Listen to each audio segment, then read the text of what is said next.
Welcome everyone to our February VISTA training event. A special thank you to the VISTAs that could attend, and we also have a few members of HFA staff who have taken time out of their busy schedules to be here. Our Director of Programs, Jim Wangler, our Regional Portfolio Manager, Caitlin Silly-Turco, and Deputy Director, Deborah Little. So thank you guys for being here. To help celebrate AmeriCorps' 30th anniversary, we've put together what I'm sure will be an amazing panel discussion with 3 AmeriCorps alumni who, after their national service, have gone on to continue to serve their communities. So we have today Representative Andrew Collins, who currently serves in the Arkansas House of Representatives.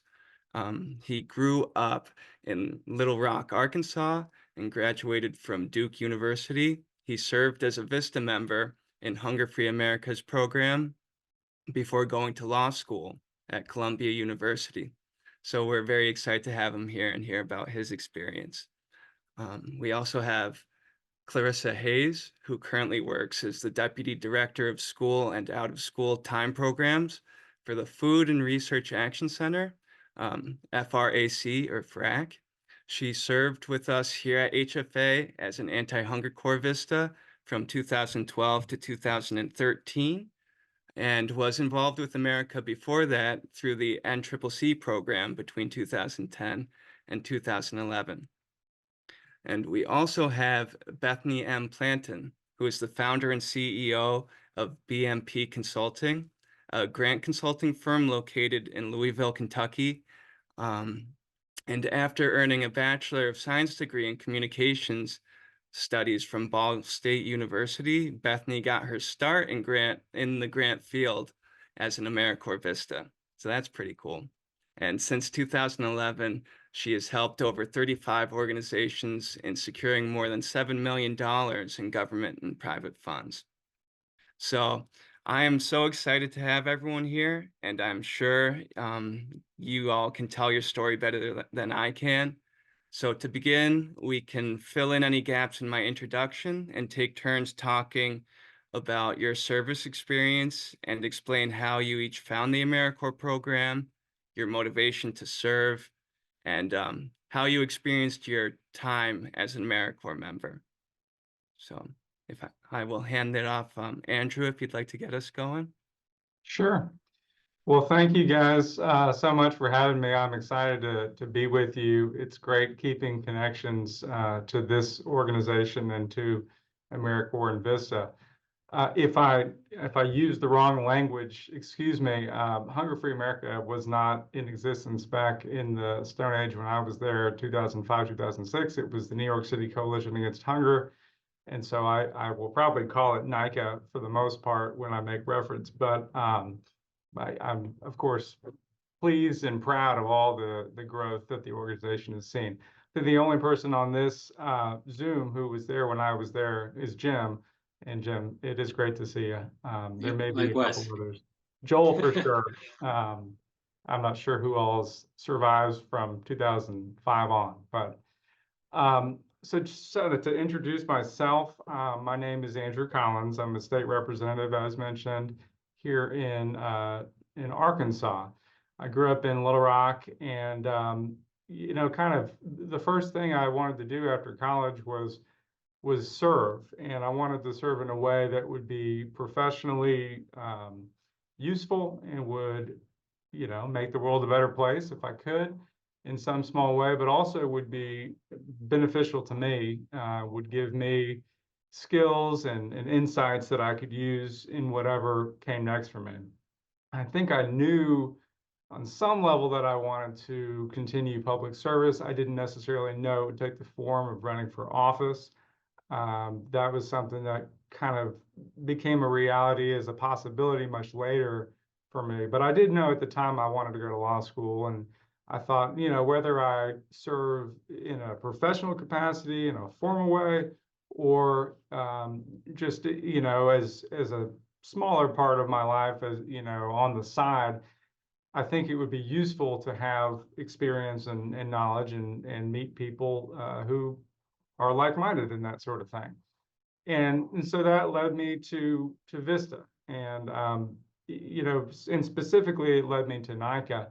I actually served at NICA in the office, so I was the technology and communications VISTA, and in that way, I got to meet a lot of people from soup kitchens and food pantries all over New York City. Now, again, I know a bit about the transformation of the organization, but at that time, it was really focused, I think, on advocacy for the city, for hunger in the city, and of course, hunger and poverty being integrally related, it dealt a lot with poverty. And so, I thought serving in this way, it's both having a positive impact, but I thought the indirect aspect of VISTA was a force multiplier, and that appealed to me because I thought, you can serve directly, and that's very obviously it's great. It's impactful in a direct way, and you can see the fruits of your labor. And on the other hand, indirect service and capacity building is really incredibly valuable too. And just me personally, coming from where I came from, I liked the scope and I liked the breadth that you could get into with indirect service. You maybe sacrifice some depth and you sacrifice getting to see the fruits of your labor, but I was all right with that. So, and I also liked that it was a little bit of a higher, VISTA, you come in, it's a little bit higher responsibility level than just an entry level job. So you're entrusted, I think, with responsibility and with some decision-making authority in a small way, in a way that you might not experience if you were just taking a job right out of college somewhere else, especially at a bigger organization, for example. So all those things really appealed to me. I like the idea of being in New York, of course, and I enjoyed the people I talked with when I interviewed. So I thought I can work here. I can get along with these folks. I will say, with it being my first job out of college, there were challenges that came with that. I think, number one, you just have to learn how to be a professional. And Jim will tell me, I'm sure, ways I probably could have improved on that. But it was, it's a process, and you don't know what you don't know until you get there and figure it out. So, just small things, what's the appropriate way to work with people in an office? What are some things you think you can do and in fact can't do?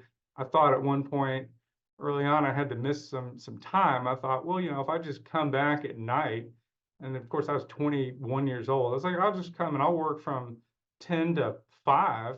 That'll be like a full day, 10 p.m. to 5 a.m.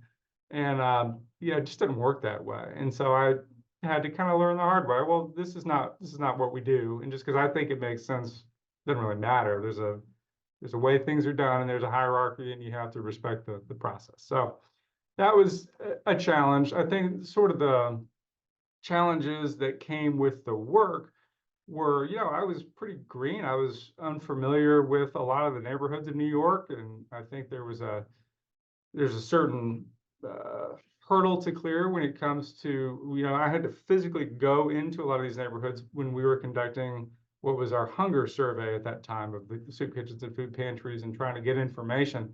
So I was going to neighborhoods that I had never been to, and I had, heard stories about, and what is this going to be like for me? And, what do you wear to something like this? It's all new. And so it was great, though. It was a really great experience for me to be kind of thrown into that, because you just figure it out as you go. And I think you learn by doing, and it turned out to be great. And every neighborhood that I went to, people were great, and they were friendly to me, and I didn't feel unsafe, and I didn't feel that out of place. I mean, sometimes I felt out of place, but that's on me. And you know what? It's just, that's part of life. You're not always going to be perfectly in place. And so that was worthwhile, I thought, too.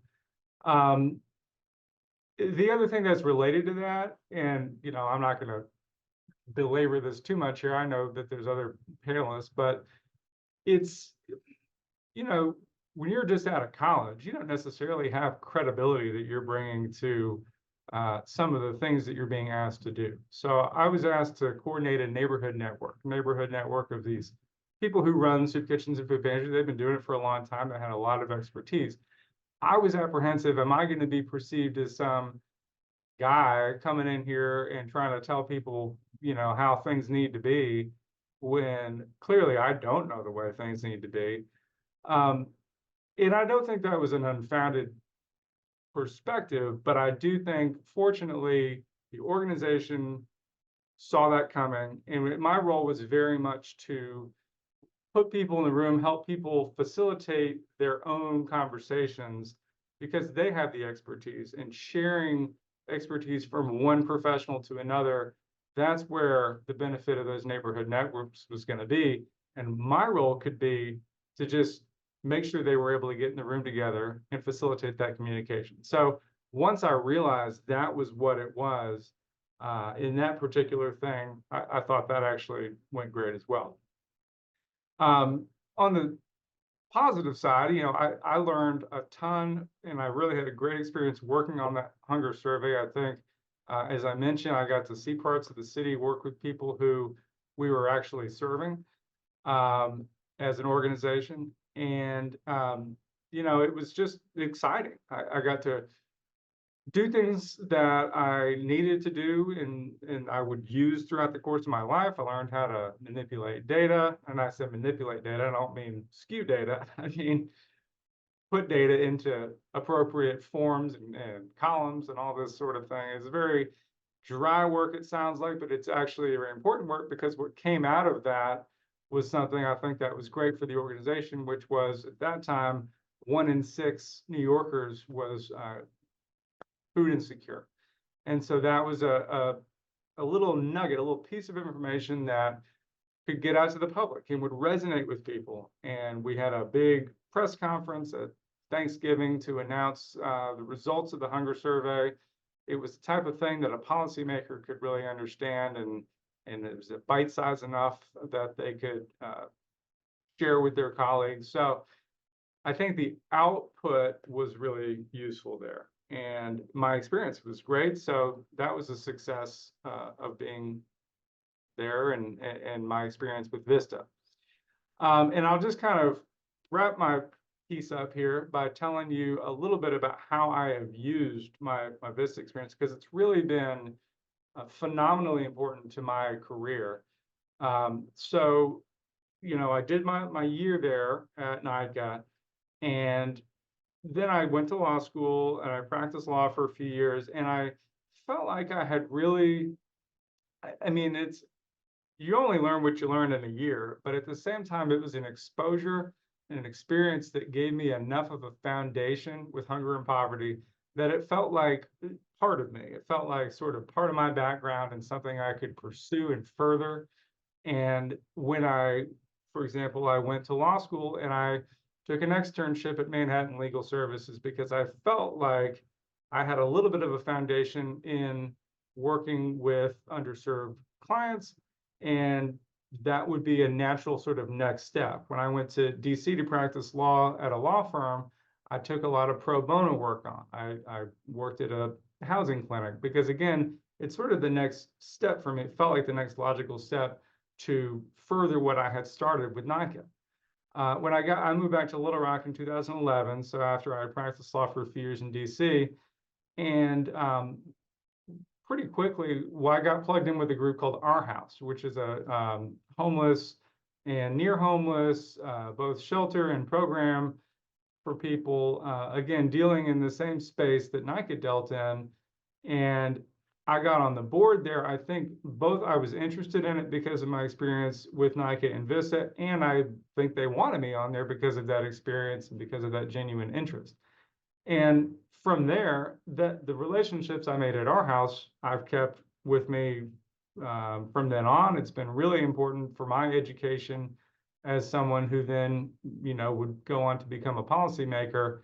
And so I give a lot of my involvement with Our House and all that meant to me, I really think started at NICA. And so in a way, everything that's come is from the tree, has come from the tree of being a VISTA there that 1 year.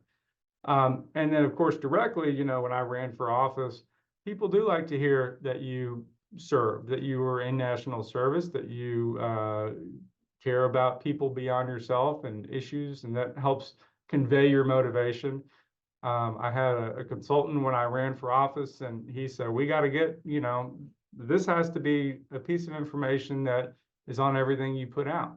And it's a key part of your bio. It kind of explains a little bit of the why. Why do you think, that this is something that you can do? Why do you, what's your credibility? Well, that's part of it. And they tried to get a picture. Of course, this is back in the Stone Age again, because we had no cell phones with viable cameras, and they wanted a picture of me. And I think the only picture I had was just a ridiculous picture of me counting a bunch of change for some reason. This Ryan Zerfus, Jim will remember, another guy in our office, he had this huge change jar, and I counted it. Well, that's not usable, clearly.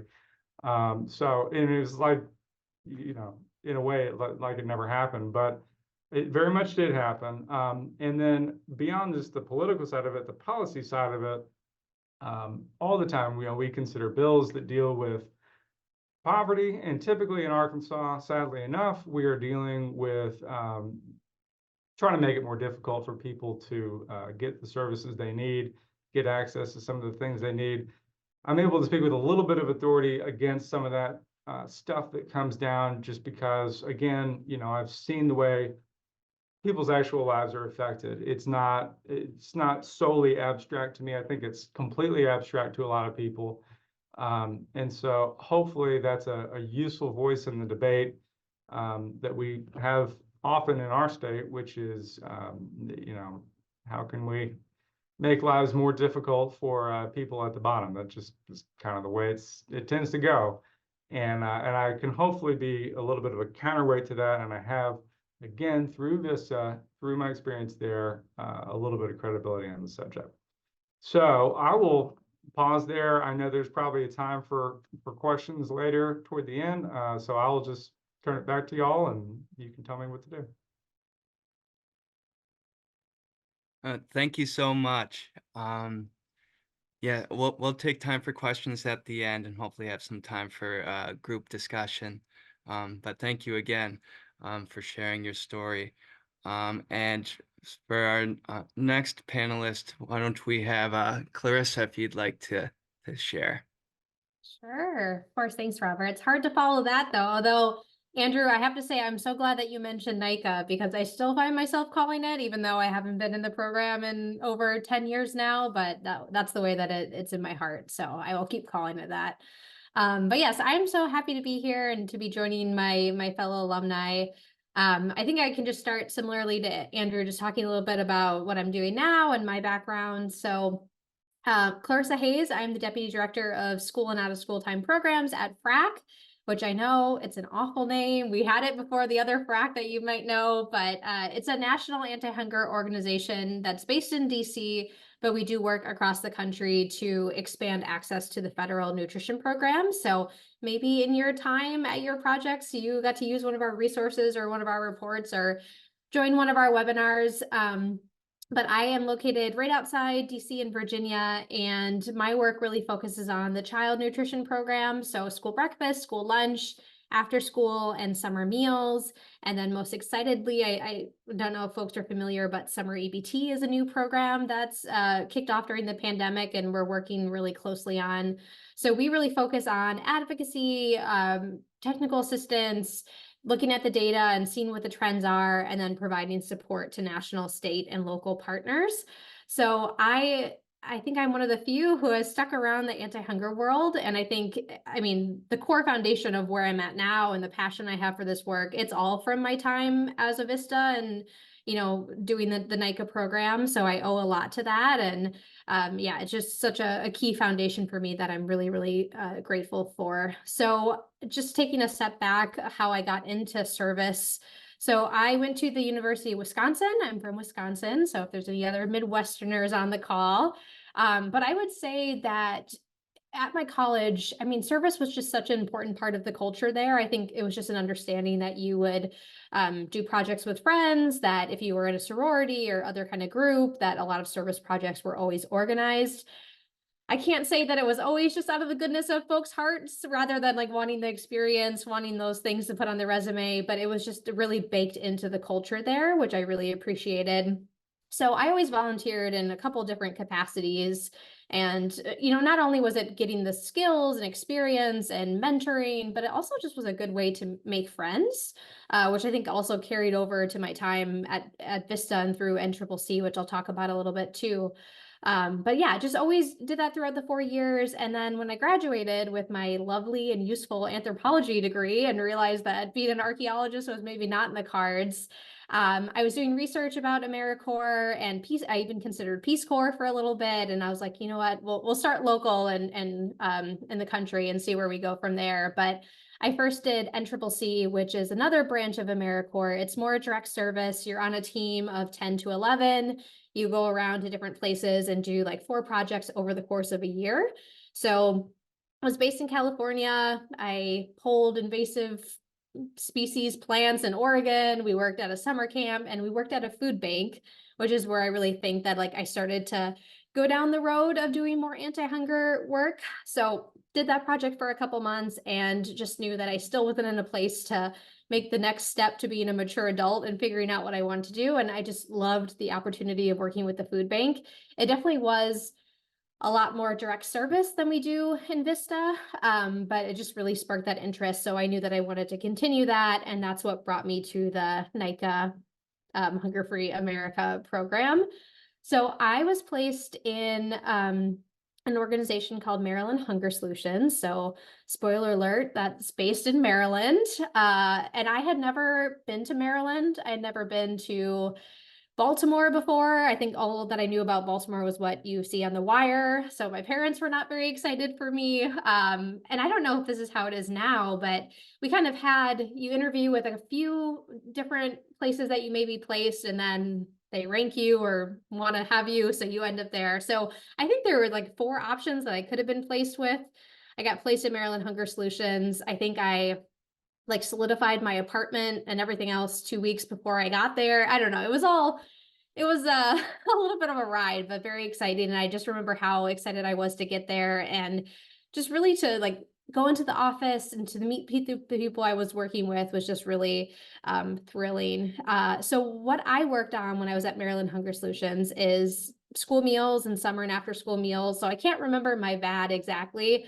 And I think one thing that really, as I was there and as you start to build connections and learn the programs, like it's still under your VAD, but I just remember being able to kind of take it and run with it, which I don't know if that's an option everywhere, but really getting the chance to like shape the work I was doing and the partnerships I was building. And I just really valued that at a time where I didn't feel like I had a lot of agency in other ways.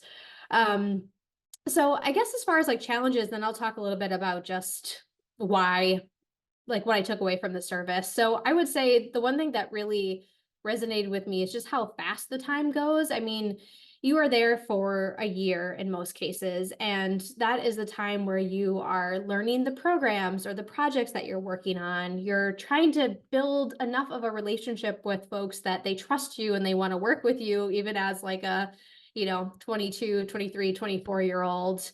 But thankfully, I had a really great team at Maryland Hunger Solutions that supported me. And I think it really takes being like a self-starter and willing to dive in to really make this a success.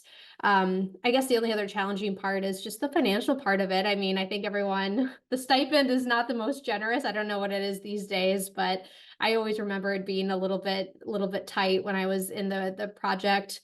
But yeah, I just think overall, I mean, I had the best experiences with NICA and with my previous AmeriCorps experience. I think a lot of what Andrew shared really resonated with me, but for the most part, we are fresh out of college when we do these programs. You have, that education experience and whatever experience you had during college. But I think what VISTA was it was a safe space where I could take on responsibility, but also be mentored and like have the support of NICA behind me, which I thought was really great.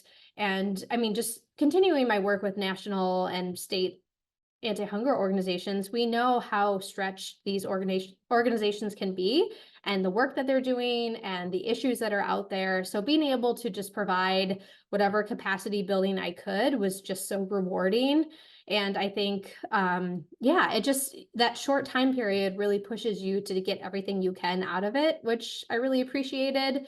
And I think it just really entrenched in me like the passion for this anti-hunger work that I continue to do.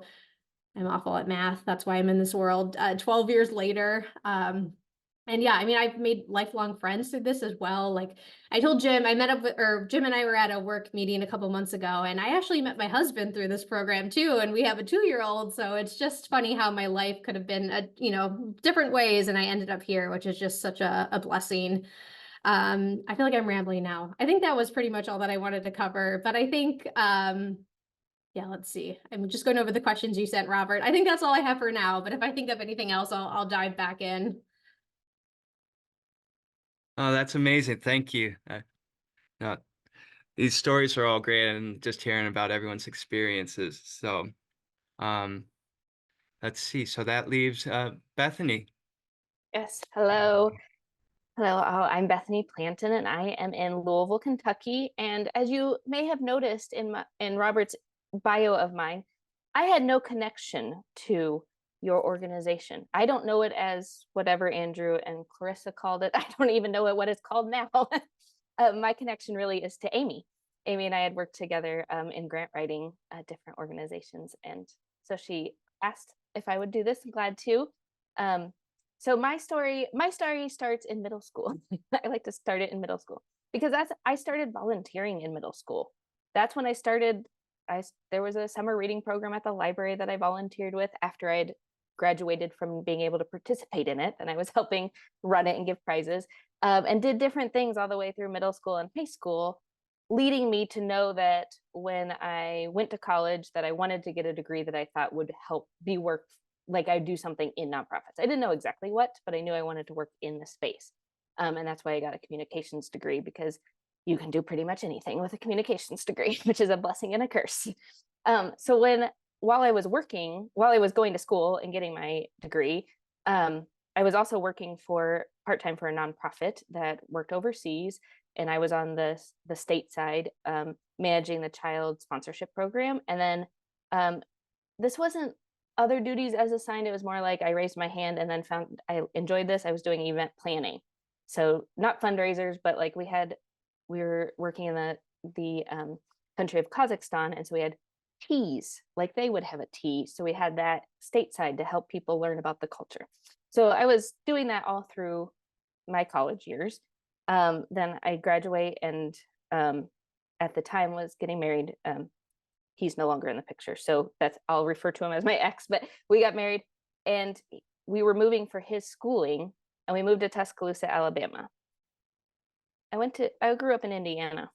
I had no connections in Tuscaloosa, Alabama, but I knew I wanted to work in nonprofits. And back in 2011, apparently Craigslist, this is real vague to me, but Craigslist was a viable option to find jobs on for like maybe a small period of time. And the position I got as AmeriCorps VISTA was on there. And so I had applied to that and a bunch of different things. And let me step back. In April of 2011, Tuscaloosa, Alabama, along with other parts of Alabama, experienced a very large tornado. It was F4, I think it was F4 in Tuscaloosa. I don't remember other areas, but some of northern got it. And so they ended up running their VISTA for that on a different schedule than your normal VISTAs. So we came in on September 1st and then we started working and then got our training, like went to I don't even know if they still do it, but where you all gather all the VISTAs for that year in the area. So I'd moved to Tuscaloosa trying to find a job, had applied for these, actually applied for the grant writing and the marketing communications person. I have a communications degree. I know how to write. That's what I was kind of thinking. Did not know they were AmeriCorps when I applied. This organization was not as well run, I think, as yours. And so I didn't didn't know what it was, but that was the only job interviews I was getting. And I was the only one applying for the grant writing. So guess what? I got to be the grant professional, which actually has now shaped my whole career, because it was that year teaching myself. We didn't have much oversight at my, and if AmeriCorps actually heard what my experience, they might be like, oh my gosh, I can't believe this whole thing happened, because there was 3 of us VISTAs in this position, one office, didn't really have oversight. The nonprofit I was working at had set up an office in New Orleans after Katrina to help rebuilding with Katrina. And then, so they had, because that's a very short distance, when the tornado came, they, came and helped clean up right away. And then they set up an office to help rebuild after the tornadoes. So there was a steep learning curve for everyone involved in the office. The AmeriCorps VISTAs, one of them had been a VISTA before, so she kind of knew her role, but I knew nothing of grant writing. I had never written a grant. I had to learn that. And our executive director he knew how to do roofing and some painting and that sort of, what you might need to do after flooding versus not having any building left. Like, that's a totally different rebuilding. I was successful. I did get some grants. I will say getting recovery money is pretty easy compared to like your normal everyday getting grants for organizations that are trying to deal with these systemic problems. We did get some grant funding during that year, did do some good, but really for me, what I took away was my career. Because I left AmeriCorps, I did the year, and then I had been back in my hometown, and someone was like, so do you write grants now? I'm on the board for this theater. I'm like, I guess I do. I've gotten some. And so really the rest is history. I still work with that organization, that theater. I worked at a community college for a couple years, and then I burned out from that. That was also not a good system, and established my own consulting firm. So now I help several nonprofits at a time with all of their grants. I really think that's it for me.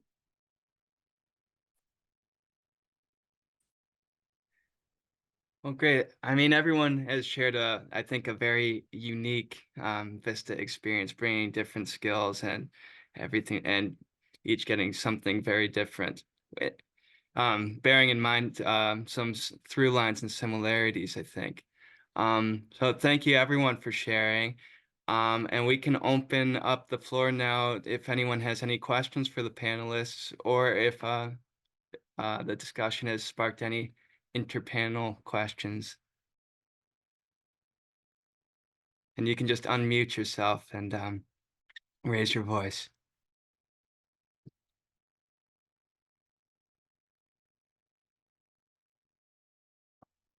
Well, we got to ask the question about sustainability, because Caitlin's on the call and it is our mantra. I think everybody's got a tattoo. Can you talk a little bit about sustainability, both how like your service experience has informed your personal life? Clarissa, you already mentioned, you got a kid and a husband out of the deal.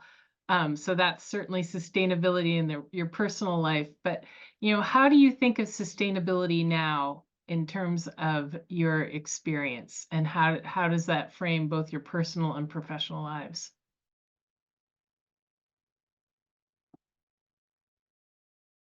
Yeah, well, I can start and then I'll let my fellow panelists fill in. That was definitely I don't know if it was such a priority when I did this back in 2012, but I think the themes and the threads were there around sustainability. I mean, VISTA is great and AmeriCorps is great, but we want to make sure that everything we do is long lasting and that it could be maintained. So I know that we were mindful of that even when I was at the organization that I was placed at Maryland Hunger Solutions. And it was, what can be done within my year of service, but what can, we wrap up, or what can we start that can continue and can be maintained, even if they don't have another VISTA to support this, even if they don't have staff that can take this on. So I think we were very mindful of that when we were developing like my work plan and as I transitioned out of the organization. And I think the other thing too is you know, we want to make sure that the community remains supported and that there's no lasting negative impact of anything that we did when, not that we would have a negative impact, but we just wanted to make sure that there was the support and that whatever we were able to start continued. So that's how we really approached it. And again, I just know that it was a really big piece of my time there, and I'm glad to hear that it's still very important this many years later. Amy, I'm glad you asked this question. This is like, I should feel like I should almost pay you. That's my new tagline of my business, is serving a scoop of sustainability.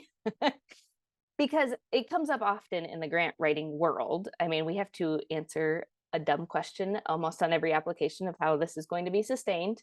We think it's dumb because you can't say what the real answer is, which is seek more grants for the whatever it is. But especially through my career, as I've gotten deeper into in grants and then also learning about nonprofits, sustainability covers so many things within an organization, and it can be really pigeonholed into the money, and that's not always it. And I think, Clarissa, you were kind of playing into like who's on staff that can handle the work, like do we have the people to handle the work, and then also do we have enough people that we're not burning out our people with the work. No job should be 24/7. We're not made for that.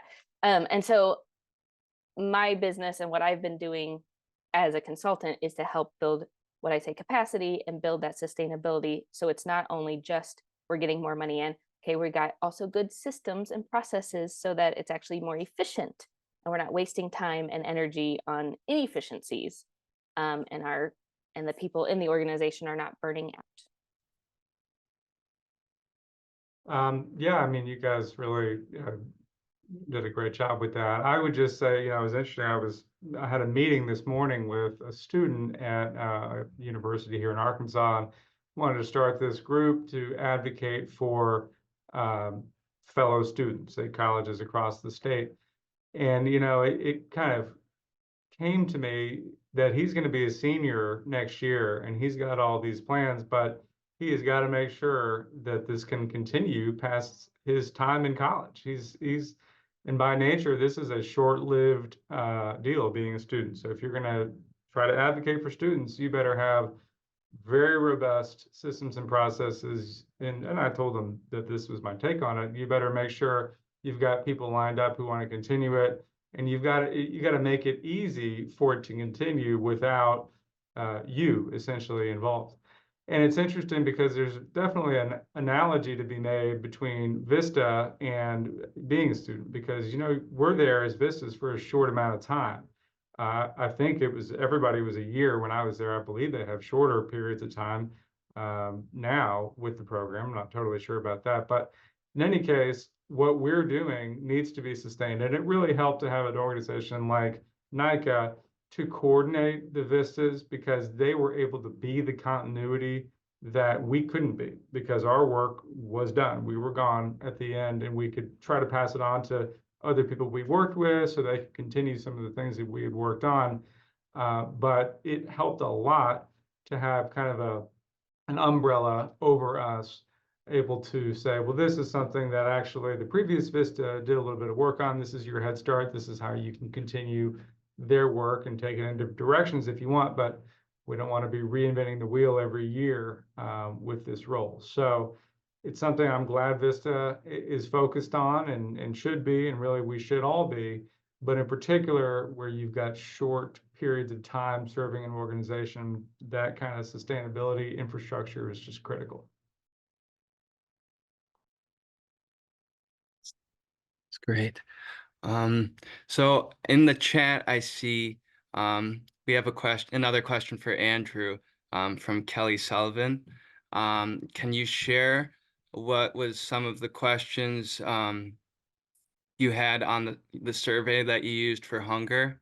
Because some context for her, it's been hard to get people to answer those questions. Coming from the South regionally, she says they run into like a very prideful community that doesn't really want to say when they have a need. Does anyone have any input on that? That's a good question. That is a very good question. And Kelly, I completely concur with you on that tendency in the South. I will say it was also quite a tendency in New York. I mean, there are people who are prideful and people who don't really want to share information. So what we were doing is we were working with the people who were running these, in many cases, very small soup kitchens and food pantries and trying to get information about how they were serving their communities. But even there, it was difficult sometimes because you would have people who didn't know who we were, didn't trust us, had no real reason to trust us. I totally understood. Why do you want this information? A lot of times, I mean, this would be somebody working out of a church basement or something, or doing it part-time, and it's a labor of love for them, but they're not necessarily coming at it from a professional point of view or a big picture point of view. And they're serving their neighbors and friends. And so how do we get them to engage with us, especially when our name was NICA, and there was a housing authority in New York, which is NYCHA, NYCHA, and we were NYCCAH. So we had to deal with that, and that was a misunderstanding that sometimes would make people suspicious as well. We would do everything from, we would call people, we would email people if they had email, and if that didn't work, that's when we started going out and showing up in person. And I think the thought with that was, if you care enough about the information that I have to show up at my doorstep and knock and ask me these questions, at least you're a real person. I mean, at least I can look at you and make my own assessment about you. And I think that was kind of a good thing, because we had skin in the game at that point. We didn't get everybody to respond to us, and sometimes the responses would be cursory or, you know, a little bit of a brush off, but it helped. I think that was a positive thing. So to the extent, you know, you're doing similar work where you want to get information or you want people to engage with you that might not otherwise want to, find a way to show some skin in the game. You know, put yourself out there if you can, whether it's showing up physically or otherwise just showing you genuinely care, because I think that will get people to engage with you. As far as getting people who are receiving the services to engage, I mean, that is tough. I don't really have any insight there. That really wasn't what I was doing. But, you know, to the extent you can talk with people who are involved in that process, we were dealing with people who ran the soup kitchens and food pantries. They may be able to give you insight and give you access. Great. Well, thank you for that. I have a question I think that could go to the group. But just speaking on like national service, if you guys have an opinion on why national service is important to community development generally, and what role it has in addressing issues, specifically for like HFA, our issue is food insecurity, and what role like national programs like AmeriCorps have in fixing these or addressing these problems. And that's to the group, if anyone has any opinions on that.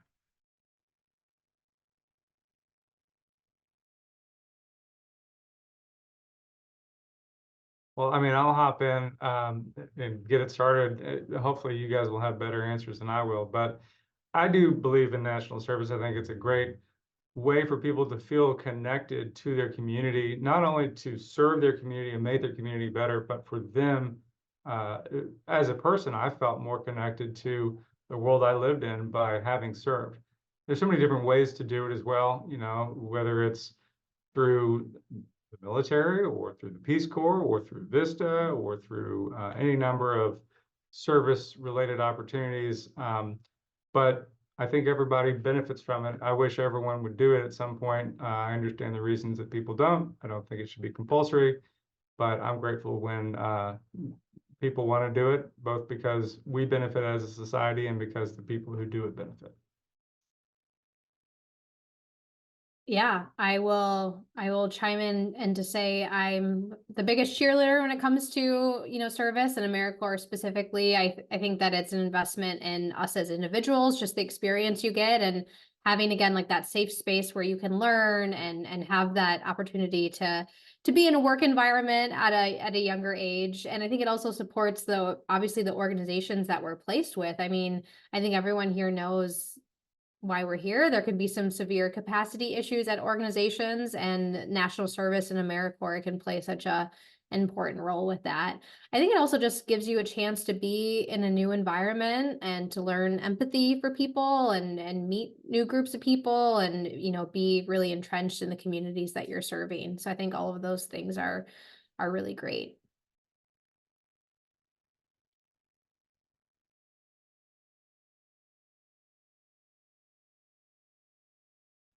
Well, thank you guys for your answers. Again, the floor is open if anyone has any questions. If panelists, if you have any things you want to ask our current VISTAs, that is on the table as well.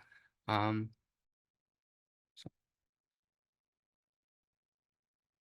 I would love to know a little bit about where everyone's coming from, who's here. I mean, is this all across the country, or where are people's placements? What are they doing? I'm just kind of curious. Yeah, I can get the ball rolling there. Well, HFA has VISTAs across the country helping the different organizations. Myself, as a VISTA leader, my initial VISTA experience was actually with Habitat for Humanity back in 2017. And I was lucky enough to find Hunger Free America and join this organization and continue my VISTA experience. I've found VISTA to be the most fulfilling professional experience that I've had. So I'm happy to be here and be a part of what these volunteers are engaged in. So that's my 2 cents. Has everyone here met Joel, or is he just kind of a man behind the curtain, or disembodied voice? Yeah, Andrew, I think, well, in person, no, so one thing, I mean, well, first, great to see you after so many years. And thanks so much for taking the time. You look like, are you 30 yet? I don't know. I was gonna say the same thing about you. You look totally unchanged. Well, I don't know. The glasses are an addition. And Clarissa and Bethany, thanks so much for taking the time. I mean, one change. So when you were there, and Clarissa, I think when you were there, we did have our national conference, right? Or trainings depended where people were at in their service. But Andrew, when you were there, it was just a New York City based program, so all the members were together on a regular basis. And I remember everyone came to the office on Fridays or every other Friday, I forget, and had their check-ins, and you had a lot of FaceTime with each other and with Joel and with the staff, the NICA staff at the time. Then when we started to expand nationally, we did get these opportunities to have these conferences. I've been to them in New Mexico and Boston and Dallas, and we've had them all over. Unfortunately, we haven't been able to do that over the past several years, mainly due to a lack of funding. We had some, foundations giving us support where we were able to do that. Oh, Clarissa was in Denver. Okay, so we had that opportunity. But yeah, so that's something that has changed for sure. So now, as so much since COVID, so much is done through Zoom, right? I mean, having members spread out from all over. So all the, pretty much the check-ins, the meetings with each other, with the VISTA leaders, or with Amy and her staff are done virtually. There are, we're always looking for opportunities if we have a few members in one spot or one city or one geographical area to maybe get something done in person. But to answer your question, I think, Amy, correct me if I'm wrong, most of the members have definitely spent some time with Joel over Zoom, hearing the Bucket Brigade story, which I'm sure you all remember, and still it's pretty much the same. There's been some tweaks here and there over the years. Right, Amy. I don't think most of the members have had the opportunity to meet with well, even with you, right? I mean, in person. Joel kicks off our orientation, so he's the first person that welcomes during our trainings. Yep, and then weighs in. He's been in our newsletter, and his presence and sage advice and wisdom and pointing us in the right direction is with us daily.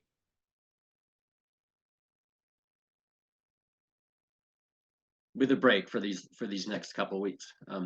I guess I know we've only got about 8 minutes. I mean, I just have kind of one quick question for anyone of the three of you that wants to hop in. You know, for the but sorry, we were giving an opportunity for if there were any other members that are on the call that wanted to give a quick hello and let us know what they're up to. So I'll defer to that.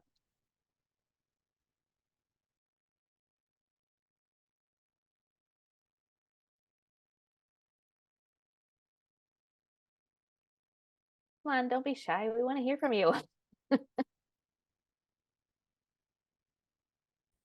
All right, Lorraine put her hand up. Lorraine, go ahead.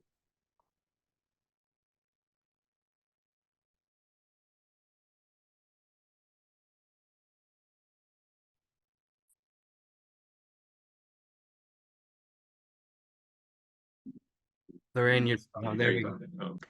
Sorry, a little bit difficult there. Thank you, everyone. Good afternoon. Thank you for having this panel. It's very inspirational. So my name is Lorraine Middleton. I am physically located at United Way, and I'm actually in my second year as a VISTA. The first year I work as a marketing outreach, and this year I'm doing food security. And all of the panelists were very inspirational, and I was making notes. So thank you everyone for sharing. The one that I really resonated with was Representative Andrew Collins, because I'm on that same trajectory where right now I'm working with the food bank to get more food access to the Dutchess County here in New York.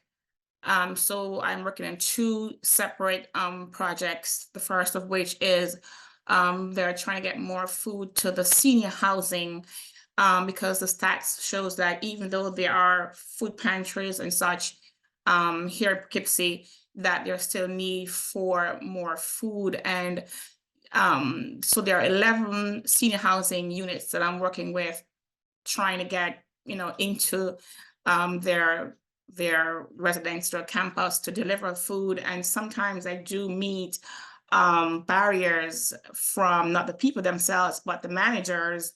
I don't know what the drawback is to allow us to come in, but it's progressing good. I still have one community that won't even respond to an email, and I don't get it.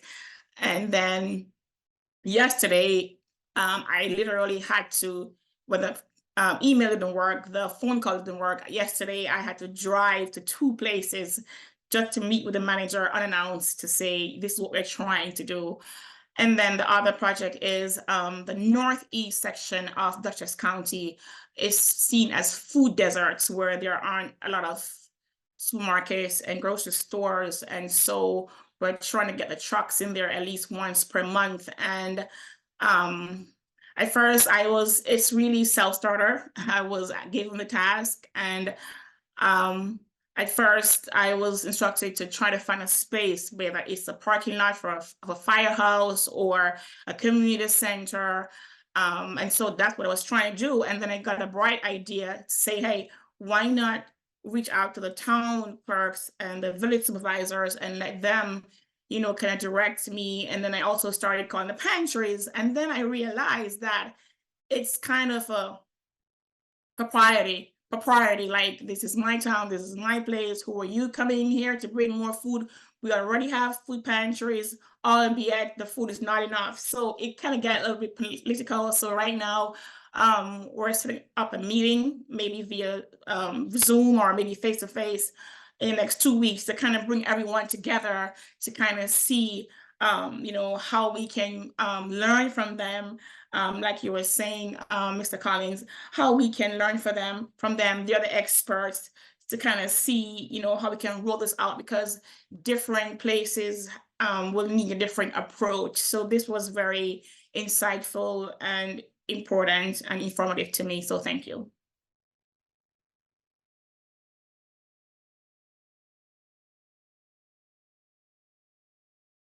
Thank you for sharing that. And Jim, did you have a question that you want to get?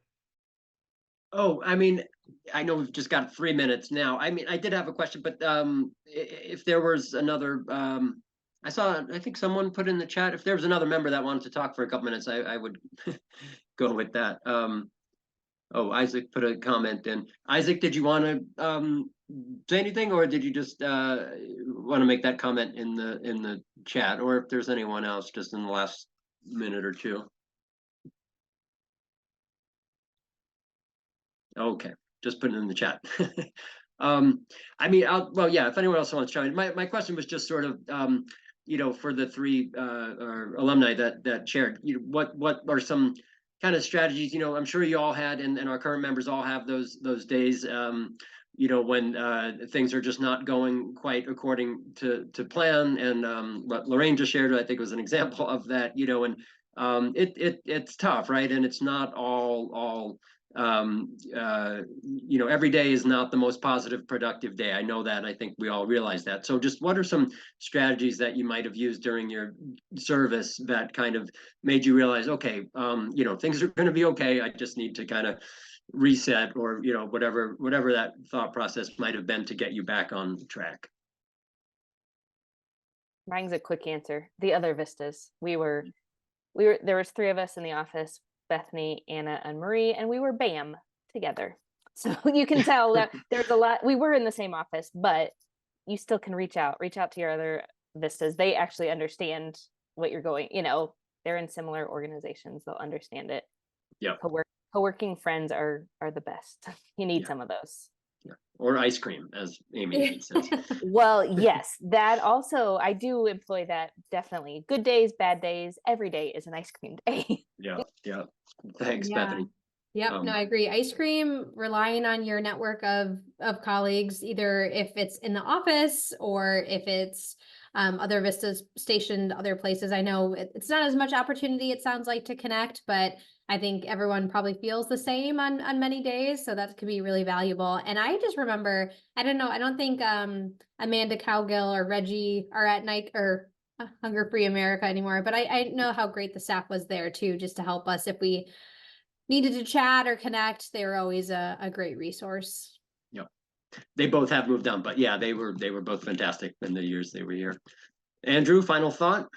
Well, sure. I mean, I think those are great ideas, of course. And the other thing is just, you know, what are you doing when you're a VISTA? You're building capacity. It's service. I mean, it's difficult work. If it was easy, it already would have been done. And it's a gradual slog.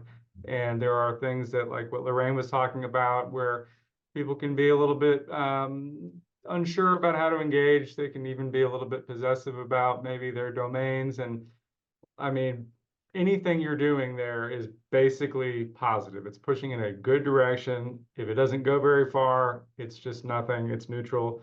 If it goes a little bit of a distance, it's a little bit of distance that wouldn't have been there before.